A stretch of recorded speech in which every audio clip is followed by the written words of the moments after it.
think what Halloween does really well is it allows you to do things. You might call it shadow work, you might call it archetypal, transpersonal psychology or stuff. But Halloween kind of puts away all that nerd shit and is just fun and is ooey gooey and joyful. And there's something to approaching it from that point of view that gives you reps really effortlessly and really from a state of play, which is like the natural learning state. You're just like working with your machinery better, I think, than if you are like, I'm doing shadow work. You are now entering the container.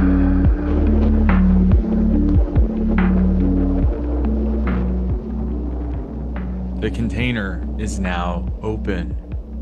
This is a very spooky episode because we are talking about masks, wearing masks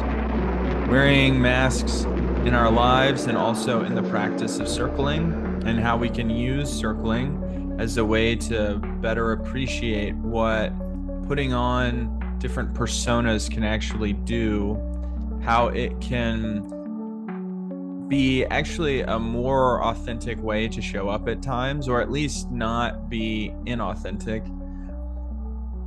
And this is going to be based a lot on our newsletter. If you are interested in kind of far out research and discussion into the practice, then check out our newsletter. The link is in the show notes below. It's also, you can find it a sign up on our website, thecontainerpod.com.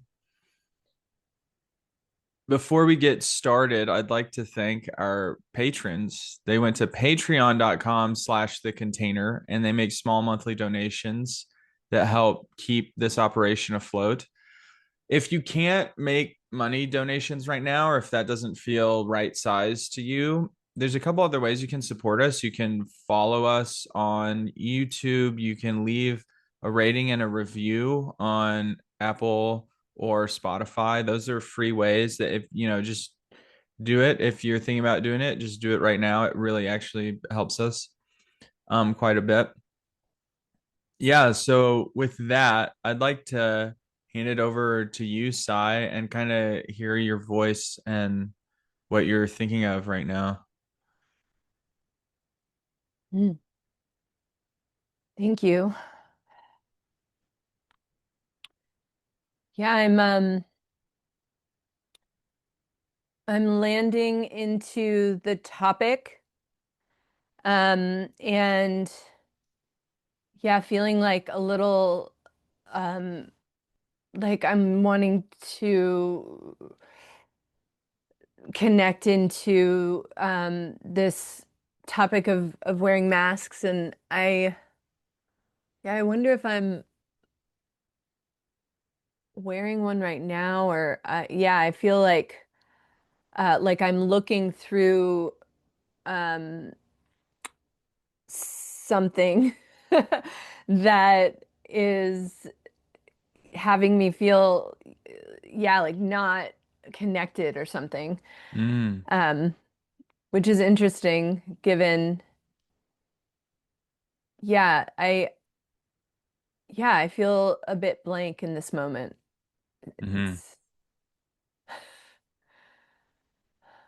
Yeah, maybe it would help to kind of talk just more about what we mean by masks. So, yeah, it came up for us in the practice, just this frame. We were having a circle and someone was kind of referring to their state, the form their personality was taking sort of had a mask like quality, and he even named it. And then we sort of playfully went through some of his other masks, and then another practitioner was doing that too. And there was sort of a way that it felt like a really natural metaphor for something that we do, and not like this is brand new. There's a lot of use of that terminology, um in psychology, like and wearing masks, and even something that you know I know in the autistic community they talk a lot about is the practice of masking, and that takes on like an inauthentic flair. Like I think one of the issues that you can run into as an autistic person if you mask a lot, it's like a tremendous amount of energy, psychic and even physical energy to be doing that over an extended period of time. So there's like yeah, there's like consequences to it. But I think that's like maybe something that's actually shared among a lot of people. Like if you're in a professional setting, one of the things that's nice about going home at the end of the day is that you've been wearing like professional, like I'm the professional and that's me. And it limits your expression to this kind of archetypal, um, yeah, character of the professional. Um, so even if you don't relate to being like autistic and having to feel like you need to mask to meet expectations in that way, you probably are still masking all of the time. But one of the things I think that we miss when we frame it this way is that we're often we think of wearing masks, these kind of personality masks, we think of it totally in terms of the way it limits my self-expression or the way Right. that it is like a burden to be expected to mask. When in actuality, we also have masks as a tool that helps us rise to certain occasions. And none of these masks are necessarily appropriate for our entire life. Um, but when you wear one at the right time, it's like, whoa, new powers come online, new possibilities come online, and new things feel natural that maybe don't always feel very natural. And I think the circling practice is one place where you can come together with other people and you can start to consciously develop a relationship to what mask you have on, noticing what, noticing the mask that's on right now, and then making those conscious decisions to take it off and to exchange it and to kind of play around with like, oh, I'm being the like cool meditator right now at the circling group, and like, what if I put on the shy guy at the party mask? Or what if I put on I'm the seducer, or I'm the best friend? Like there's all of these different ways that we show up, and actually like making those conscious decisions starts to hone like a skill set and strengthen a muscle that really starts to, as we'll talk about later, have some far out consequences for how we see who we are and what reality is. But yeah, man. Yeah. I found a way in to the conversation. Mhm. So, yeah, I am recognizing this moment like this, uh, something that this speaks to is honing trust in your experience, which is one of the five principles of a transformational connection, interestingly. And recently I was circling with someone, uh, and something really interesting came up where I had an impulse to I was being with them in their world. I was like really, my attention was very strongly honed in that directionality. And I had this impulse to almost, I guess like one way to describe it in retrospect was that I was like wanting to be the coach. Um, and to there was almost a suggestion that I had for them. And then I popped out and was like, oh no, is this still, am I still circling? And it occurred to me, no, yes, I was, because it was a pure impulse to wear this mask in this moment of the coach to better be with them in their experience in that moment. And so, yeah, I really appreciate the idea of conscious mask wearing, of being in this mindful state and having a clear understanding of where you are and what you are doing and what would best serve in that moment. Mm-hmm. Um, yeah, so that's what was coming up for me. I want to note for our Halloween episode, we have the witch and her black cat, and that there's something very cool and spooky about that. Yeah, he's really wanting to be with me in my world in this moment. Yeah, I like this frame, um or this like real life experience that we can kind of talk about. There's I think that in a lot of the agreements that circling communities have, they're sort of they're sort of producing implicitly a new mask for you to wear. And I notice when we bring in new people to the practice, one of the early hurdles is for many people is this anxiety around following the rules, quote unquote. Hmm. Like what I hear in that, one way of thinking about that is they're not quite sure like how to create the mask for this setting and this activity. And it Hmm. takes time to figure out like, oh, okay, these are the expectations, and then this is something, I can like get in the zone of like, this is me at the circling event, or this is, and when I look at it that way, then you start to see how, if our expectation is like there's no coaching in a circling space, um it's almost, yeah, it almost becomes like, oh, you're not supposed to take off your circular mask and put on your coaching mask. And then the Yeah, question becomes like, well, why? And is there actually quite a lot to be explored when we're less precious about, I only wear my circular mask at circling? And in fact, if I only wear that mask, I'm actually bringing a lot less of me into the practice. right.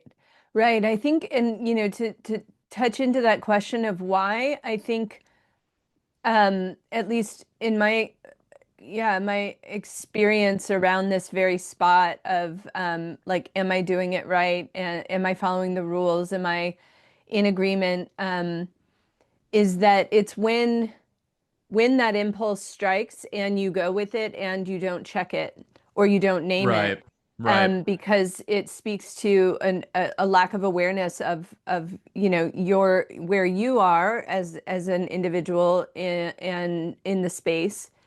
Um, and that isn't necessarily even bad. I think that again, that's something that you can hone and look at and notice, and it can be transformational and a learning experience in its own right. Um, but as we spend more hours on the mat, so to speak, and we're uh, you know doing this return to presence, this return to awareness of ourselves and of the other, and then like where that meets, we can really start to like see the shapes of the mask and put names to them and be, you know, yeah, in a more conscious understanding of our relationship to them. I'm really flowing with what you're saying. I love the way this ties in the the heart of the teaching around a lot of these don'ts, like don't fix, heal, coach, or change. It's like it's not even really that you aren't supposed to do those things. It's more like um Like you you're will do them. probably, yeah, right, you will do them. And the more the concern is that you'll be doing them automatically out of like a lifetime of wounds and reaction and resistance. And doing them though, not is so there's like two things here that I'm feeling into what you're bringing. It's like on the one hand, like if you start to coach someone, like if you start kind of asking a series of questions in a way to create change or affect aha moments kind of, um like that is permissible, but you need to be doing that in a very open, authentic way, which is like being honest about that's why you're asking these questions in this way, and Right. this There's is a often an desire that you unconscious have. agenda. Yeah. Right, right. Yeah. And it's shared in the space so that someone isn't being led down the primrose path. They're consciously being told like, hey, I'm putting on my coaching mask now and I'm gonna start like a process. Are you like a yes? And then um so that's like one element, but then there's this other element where um breaking agreement in the space encircling is a huge part of the growth because, and this is something you also highlighted that I'm just like repeating what you're saying just for my own memory basically at this point. um yeah, it's like if people break the expectations, it alerts them. It's that rupture, that rupture becomes a moment, a rep, and their ability to look at, oh, that's what it feels like to do that.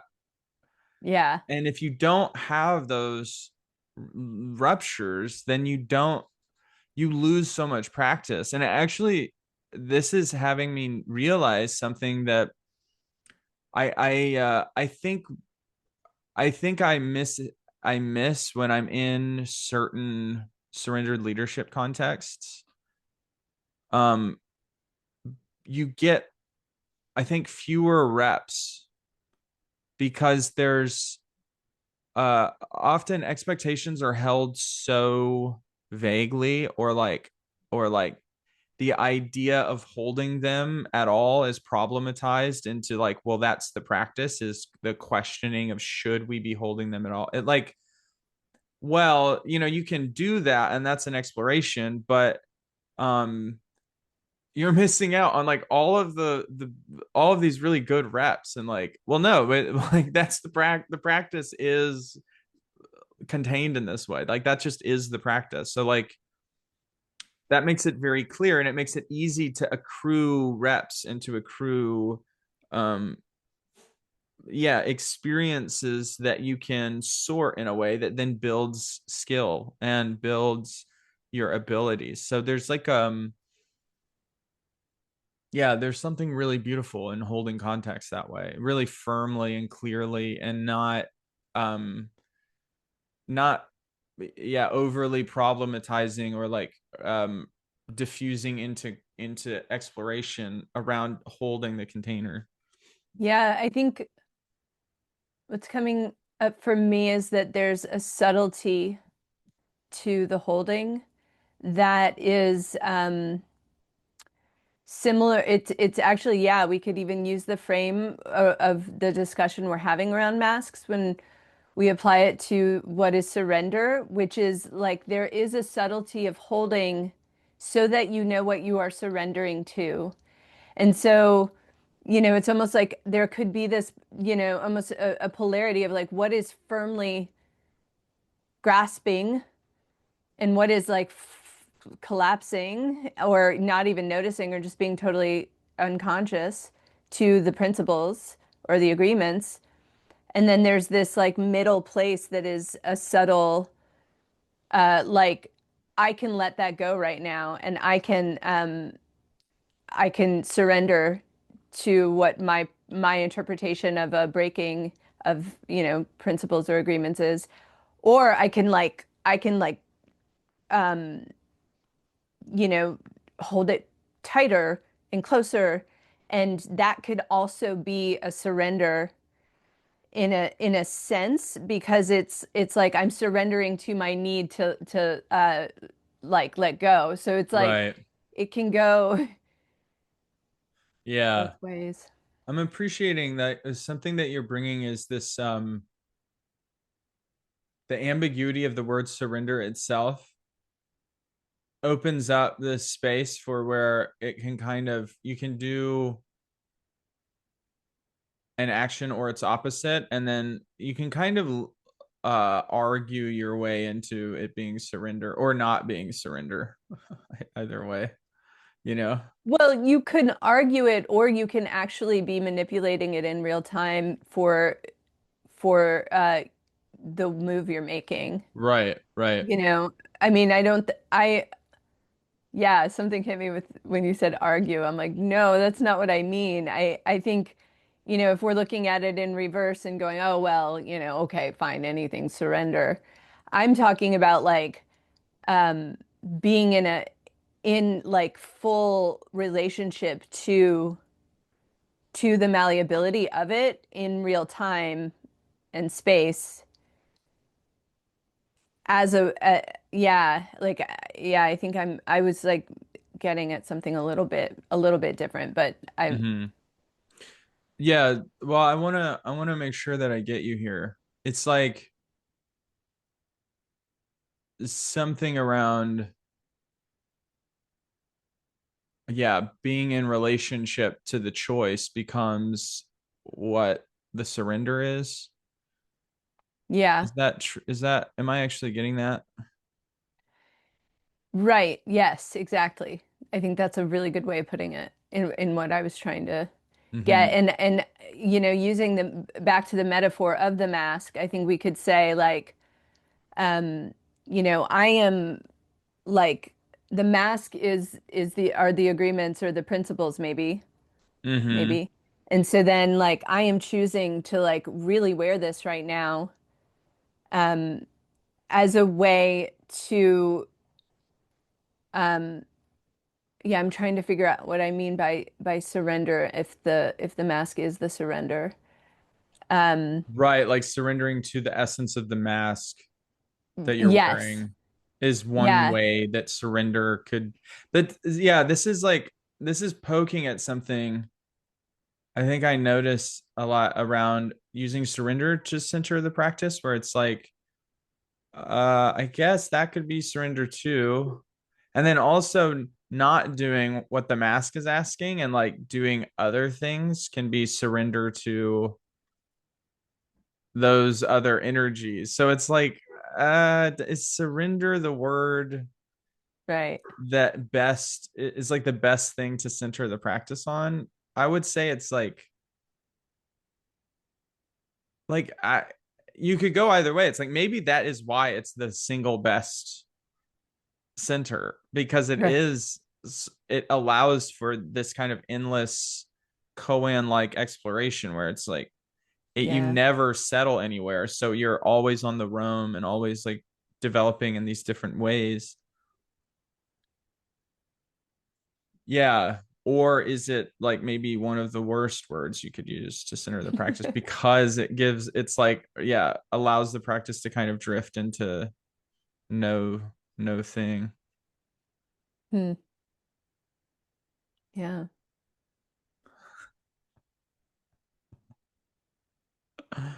Yeah, it's so funny. It's like holding that, it's like it feels to me as if there's no answer.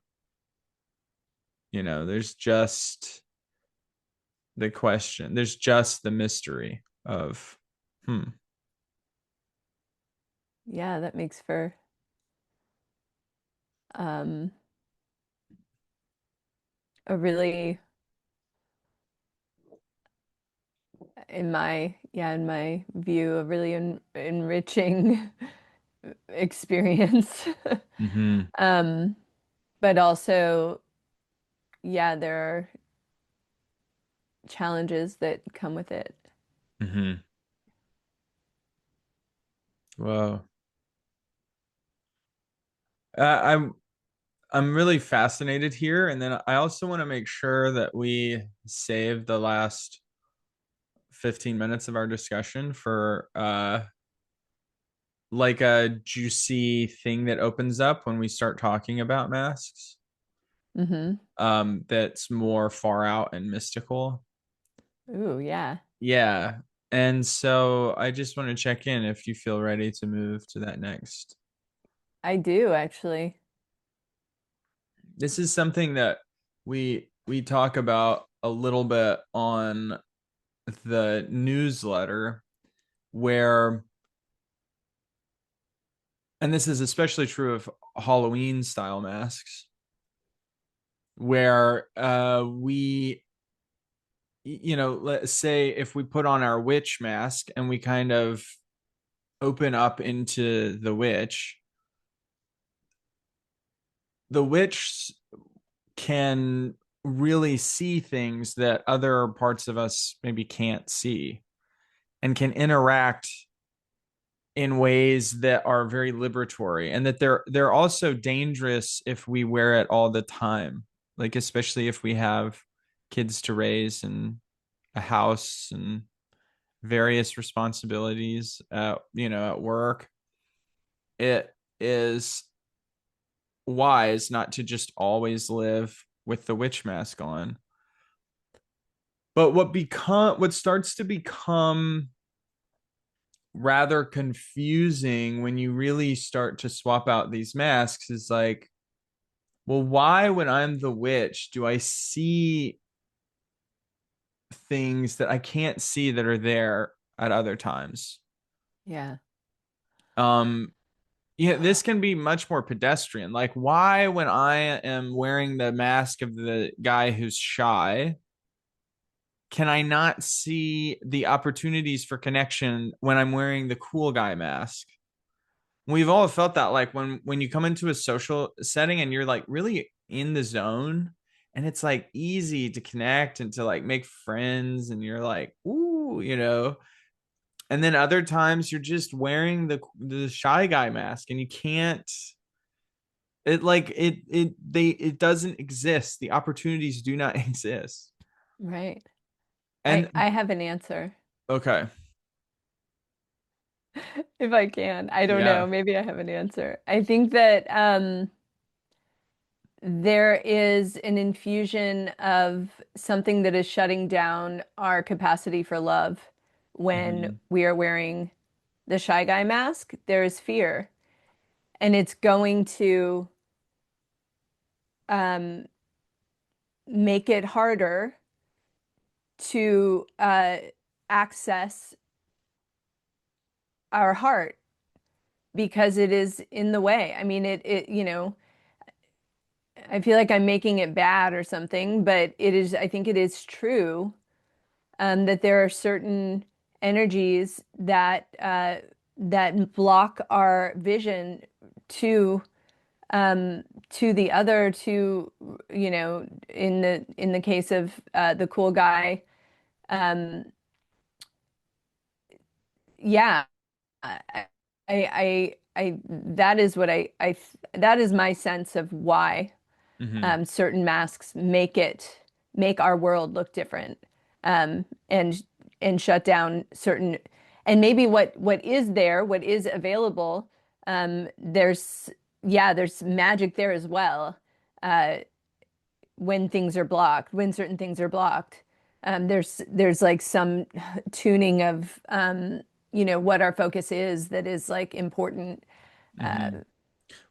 Yeah. And I think what this leads us to is that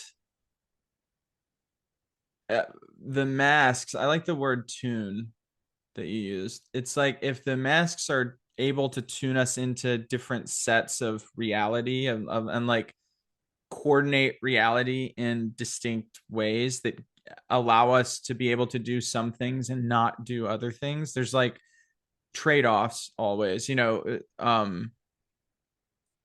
but what I think what you start to really have to sit with is the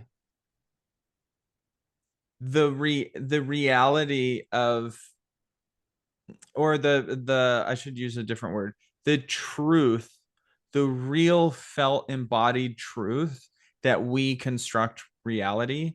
And that if you use circling to get really good at acknowledging the mask you have and to putting on ones at will, you have a superpower now to shift reality on command at Hmm. will. And Hmm. the more articulate your understanding of what masks you have available, and the more that you do work to put to like create new masks, the more rich your the potential of reality is for you. Yes. All of these things are possible and are able to be worked in circling and outside of circling, but I think circling is in particular a good place to do this. And I think Halloween shows you the technology to do it, because I think what Halloween does really well is it allows you to do things. You might call it shadow work, you might call it like archetypal, transpersonal psychology or stuff. But Halloween kind of puts away all that nerd shit and is just fun and is like ooey gooey and joyful. And there's something to approaching it from that point of view that gives you reps really effortlessly and really um from a state of play, which is like the natural learning state is play. So there's also, you're just like working with your machinery better, I think, than if you are like, I'm doing shadow work, Right. No, Yeah. yeah, this is reminding me of recently, well, back in August, I got an actual lion mask, a golden lion, and I was doing a lot of exploration and work around like what is my brand? What is my essence? And what do other people see in me?